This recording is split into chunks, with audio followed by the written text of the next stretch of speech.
Hey, King. What's up? I love you. Oh, you do now? And you just applications, ain't it? No applications. You the best thing that's ever happened to me. There's no grills in your mouth. You can't do that.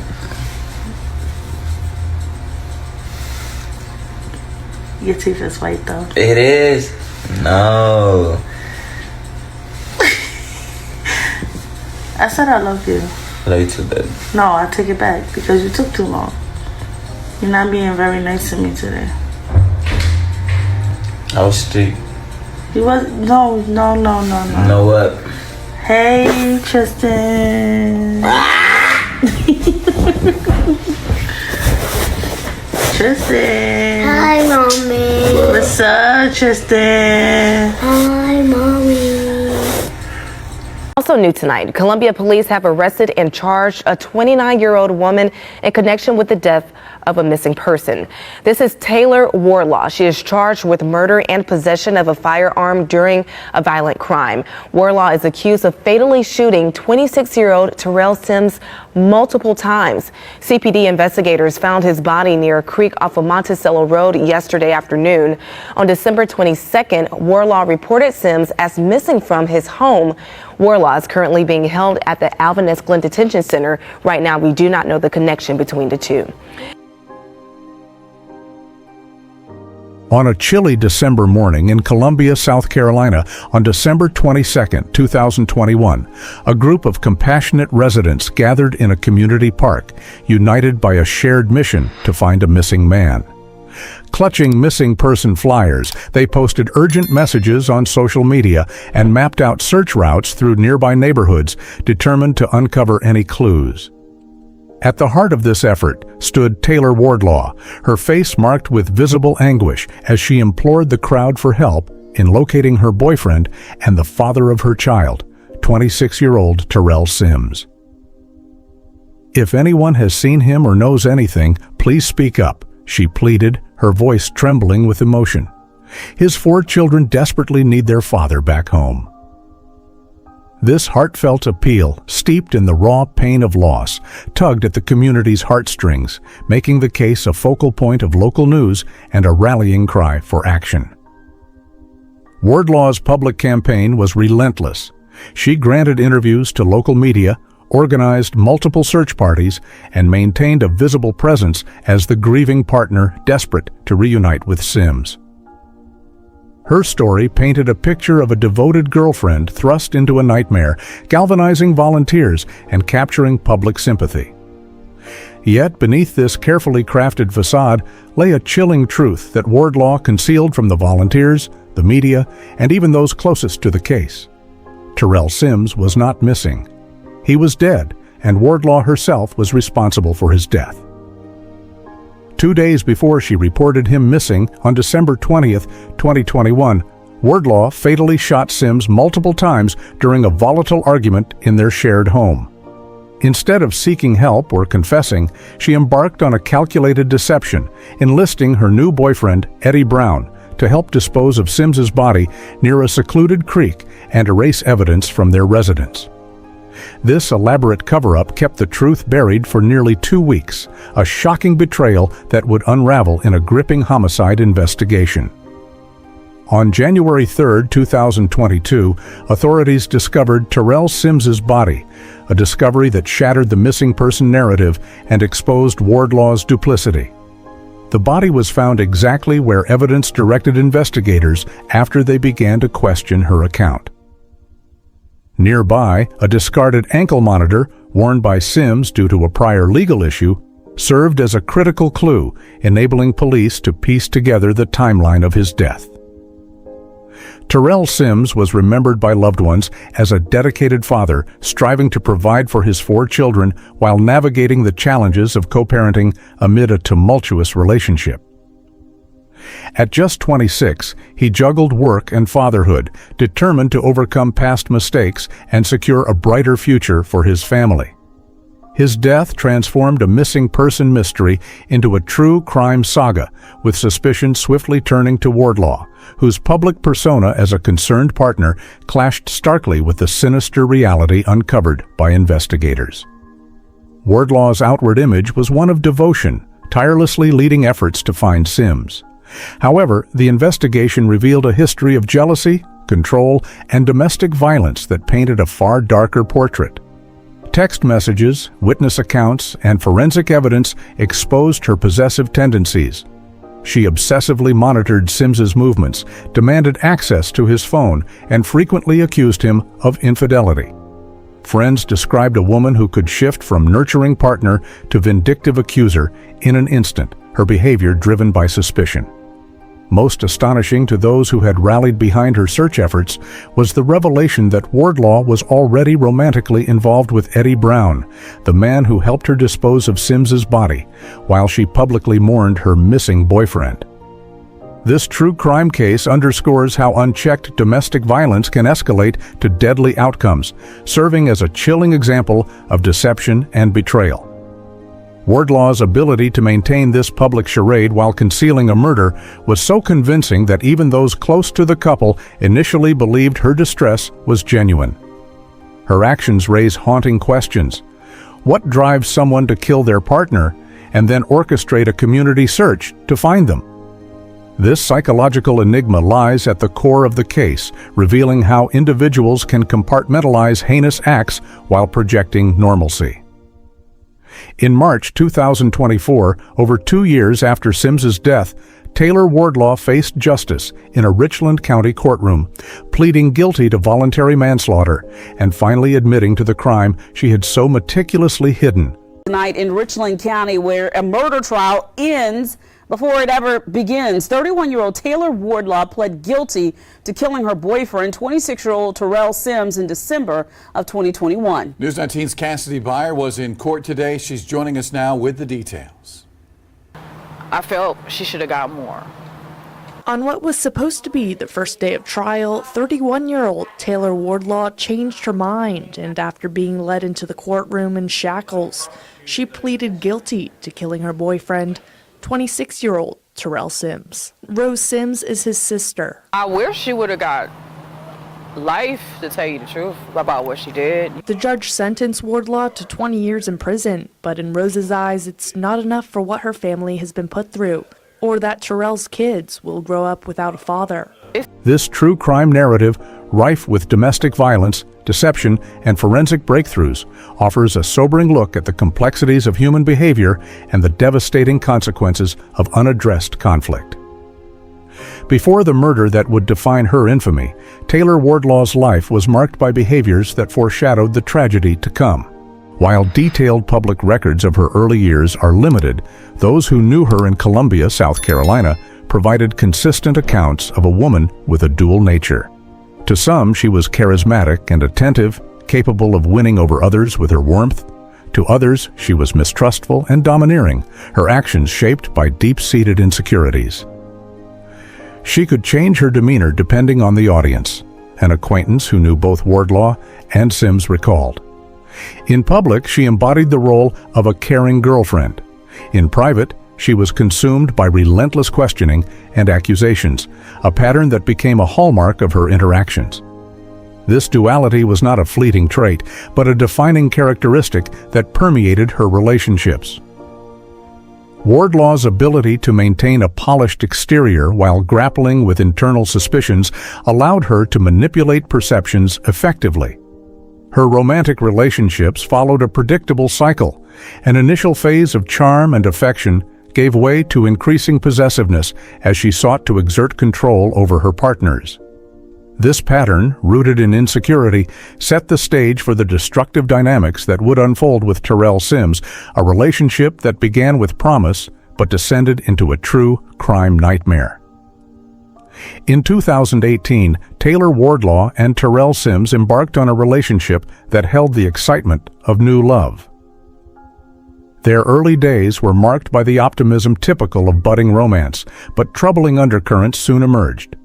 Within months, those close to the couple noticed Wardlaw's escalating need to oversee Sims's every move. She insisted on accessing his phone, interrogated him about his whereabouts, and reacted with intense outbursts when she suspected any disloyalty. This controlling behavior created a suffocating environment, placing Sims under constant scrutiny. Family members later revealed that Wardlaw's surveillance was obsessive. She called incessantly if Sims didn't respond immediately, appeared unannounced at locations he was expected to be, and demanded justifications for even the most innocuous interactions with other women. She needed to know his every move, Sims's cousin told investigators. A delayed return from a routine errand would trigger a barrage of texts accusing him of infidelity. This relentless pressure strained Sims, who was already managing the demands of fatherhood to 4 children and a demanding job, leaving him increasingly isolated from his support network of friends and family. As the years progressed, the relationship grew increasingly volatile. Arguments that began as verbal disputes evolved into physical confrontations, with neighbors reporting loud, aggressive clashes that often spilled into public view.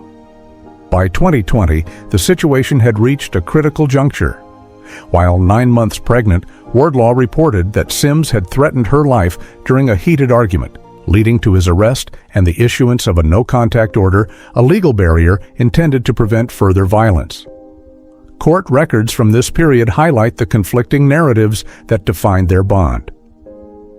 Wardlaw described living in fear for herself and her unborn child, yet within months of their child's birth, the couple defied the court order and resumed living together, a decision that underscored the complex emotional ties binding them. Friends observed a cyclical pattern of conflict and reconciliation, where brief periods of calm were shattered by renewed accusations and disputes. They couldn't break free from each other, even when it was clear they should, a mutual friend noted. Social media posts oscillated between loving family moments and signs of discord, with one week showcasing joyful photos and the next hinting at separations. This push-pull dynamic, a hallmark of their relationship, created a pressure cooker where tensions festered without resolution, setting the stage for a tragic outcome. By mid-2021, the relationship between Wardlaw and Sims had settled into a destructive routine. Wardlaw's control intensified, with regular checks of Sims's phone and social media accounts becoming a ritual. Sims vacillated between acquiescence and defiance, at times yielding to her demands and at others resisting her dominance. Wardlaw's ability to manipulate narratives became a potent weapon. She portrayed herself as the victim in their conflicts, deflecting blame while fueling tensions. This tactic effectively distanced Sims from potential allies, leaving him increasingly alone. The couple's ability to co-parent their child, born after the 2020 incident, amidst this turmoil, was particularly striking. They maintained a facade of functional parenting, shielding their child from the full extent of their discord, yet their home was an environment where conflict was a constant undercurrent. By December 2021, the relationship was at a breaking point. Wardlaw's controlling behaviors reached new heights, compounded by a secret that added a layer of deception. She had begun a romantic relationship with Eddie Brown, a man unknown to Sims. This hidden affair introduced new pressures, pushing an already unstable situation toward catastrophe. The history of Wardlaw and Sims's relationship illustrates how the absence of healthy boundaries can turn love into a battlefield. Their cycle of conflict, separation, and reunion, punctuated by legal interventions that failed to enforce lasting change, created a volatile environment ripe for disaster. The 2020 domestic violence incident, a clear red flag, went unaddressed, allowing the couple to resume their toxic dynamic without sufficient oversight. This true crime case serves as a stark reminder of how domestic violence can escalate when warning signs are ignored, leading to a tragedy that was years in the making. December 20th, 2021 marked the irreversible turning point in the saga of Taylor Wardlaw and Terrell Sims, transforming their domestic strife into a chilling murder case. The day began with simmering tensions, fueled by Wardlaw's growing obsession with Sims's perceived infidelity. Recovered text messages revealed a barrage of accusatory messages sent throughout the day, demanding to know his whereabouts and contacts, a relentless assault that set the stage for the evening's violence. By 9 p.m., neighbors reported hearing the argument escalate, its intensity surpassing their usual disputes. Wardlaw's accusations of cheating, a recurring theme, reached a fever pitch, with her claiming to have evidence of Sims's betrayal. She was screaming that he was unfaithful, insisting she had proof, a neighbor later told investigators.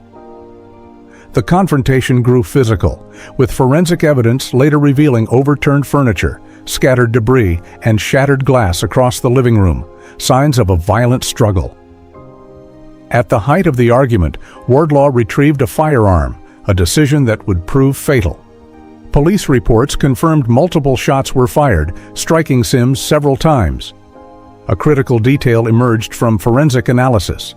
A fatal shot to Sims's back, fired while he was turned away, undermining any claims of self-defense.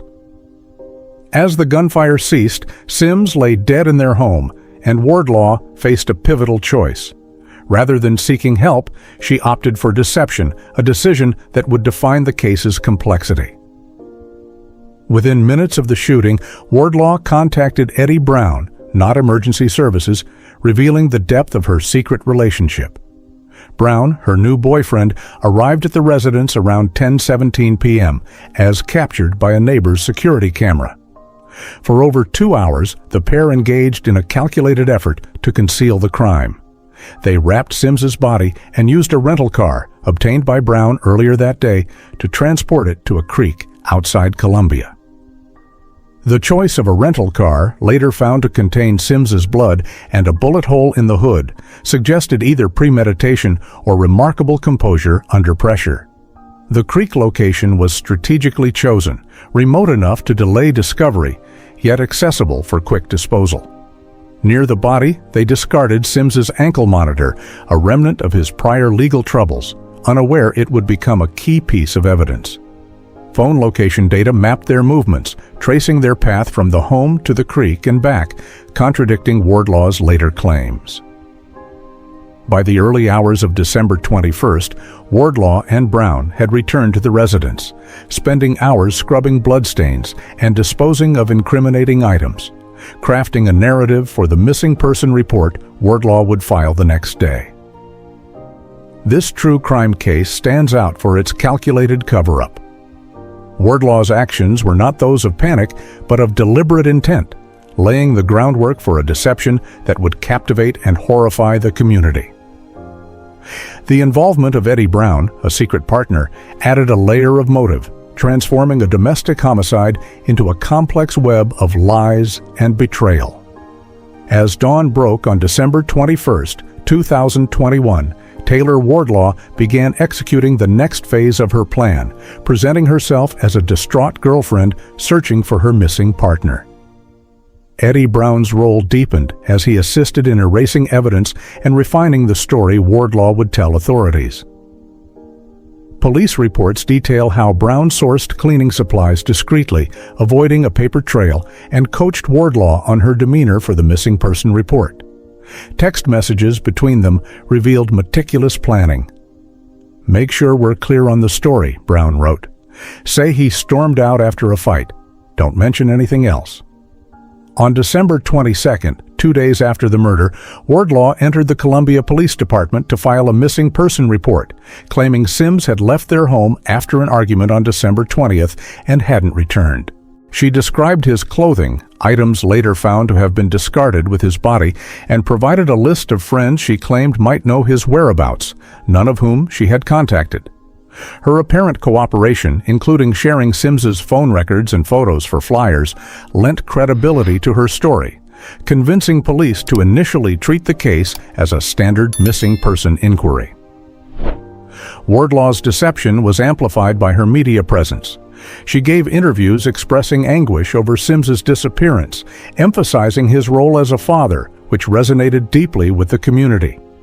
These appearances served a dual purpose, reinforcing her cover while allowing her to monitor the investigation's progress. On December 27th, she organized a community search party, distributing flyers and assigning search areas, all while knowing Sims's body lay by the creek. Her strategic direction of volunteers away from the disposal site was chillingly effective. She insisted we didn't need to check near the creek, a volunteer recalled, noting her firmness in steering the search elsewhere. Eddie Brown remained in the shadows, avoiding public association with Wardlaw to preserve her image as Sims's devoted partner. This calculated separation prevented scrutiny of their relationship, bolstering the deception.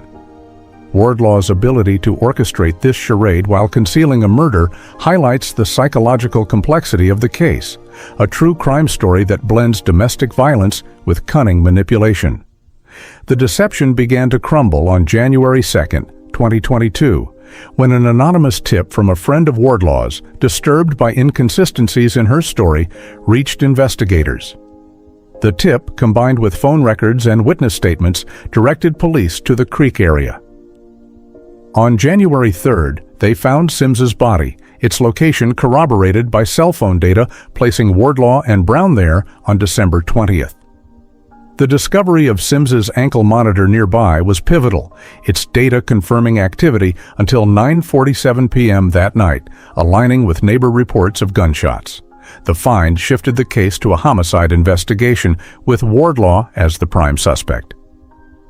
Within 48 hours, police brought her in for questioning, where her story unraveled under scrutiny. Forensic evidence was damning. Despite cleaning efforts, blood traces matching Sims's DNA were found in the home, with spatter patterns indicating multiple gunshots. The rental car yielded blood residue and a bullet hole, tying it to the crime. Digital evidence, including phone records and texts, documented Wardlaw and Brown's coordination from the murder to the cover-up, with messages revealing jealousy and plans to erase evidence. Witness testimony bolstered the case. Neighbors confirmed the argument and gunshots, while friends described Wardlaw's controlling nature and infidelity accusations. The anonymous tipster's detailed account, including the creek location, was a breakthrough, providing insider knowledge that sealed Wardlaw's guilt. Psychological analysis pointed to jealousy, possessiveness, and fear of abandonment as motives, with Wardlaw's fixation on Sims persisting despite her relationship with Brown. The fatal shot to Sims's back, fired as he turned away, eliminated self-defense claims, suggesting deliberation. By March 2022, investigators had built a robust case against Wardlaw and Brown, revealing a domestic homicide followed by a sophisticated cover-up. This true crime investigation, driven by forensic precision and digital evidence, exposed the chilling extent of Wardlaw's deception.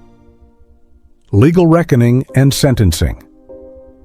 On March 3, 2024, over 2 years after Terrell Sims's death, Taylor Wardlaw stood in Richland County Courthouse, facing the consequences of her actions. Confronted with overwhelming evidence, she made a surprising move, pleading guilty to voluntary manslaughter on the trial's first day, avoiding a full airing of the case's details. The plea deal dismissed additional firearm charges, potentially reducing her sentence. The judge sentenced Wardlaw to 20 years in state prison, a significant penalty that sparked varied reactions. Prosecutors deemed it fitting, citing her acceptance of responsibility. Sims's family, however, felt it was inadequate. She should have gotten life for what she did, a family member said, noting Sims's desire to leave the relationship. During victim impact statements, Sims's mother confronted Wardlaw, decrying the pain of her son's death and the deception that prolonged their anguish.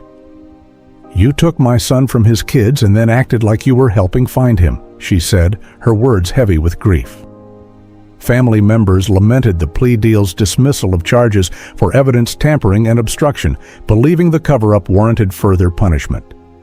Eddie Brown's case remains pending, with charges for accessory after the fact and evidence tampering, highlighting how accomplices can become ensnared in criminal acts. The legal outcome closed one chapter, but the emotional toll on Sims's family and the community lingered, a testament to the far-reaching impact of this true crime case.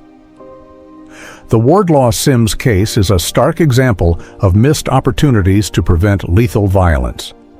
Their relationship exhibited clear risk factors, jealousy, control, and cyclical conflict that went unaddressed. The 2020 domestic violence incident, resulting in a no-contact order, was a critical warning, yet the couple's reunion without oversight allowed tensions to fester. The legal system's failure to enforce protective measures or provide follow-up intervention was a significant gap. Friends and family recognized troubling patterns but felt powerless to act. Wardlaw's controlling behaviors, obsessive monitoring, and volatile confrontations were red flags, yet no effective intervention occurred. Domestic violence advocates point to this case as evidence of the need for better recognition of warning signs and accessible resources. The cycle of conflict and reconciliation, a known precursor to violence, underscores the importance of early action. The case prompted local officials to reassess domestic violence protocols, focusing on stricter enforcement of no-contact orders and improved risk assessment tools. This true crime story serves as a call to action, urging communities to address domestic violence proactively to prevent such tragedies. The murder of Terrell Sims and Taylor Wardlaw's elaborate deception left an indelible mark on Columbia, South Carolina. It's a true crime case that exposes the dangers of domestic violence, the power of manipulation, and the critical role of forensic evidence in uncovering the truth.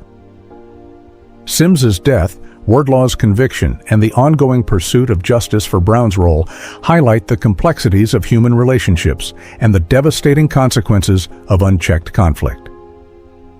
This case raises enduring questions. How can society better intervene in toxic relationships?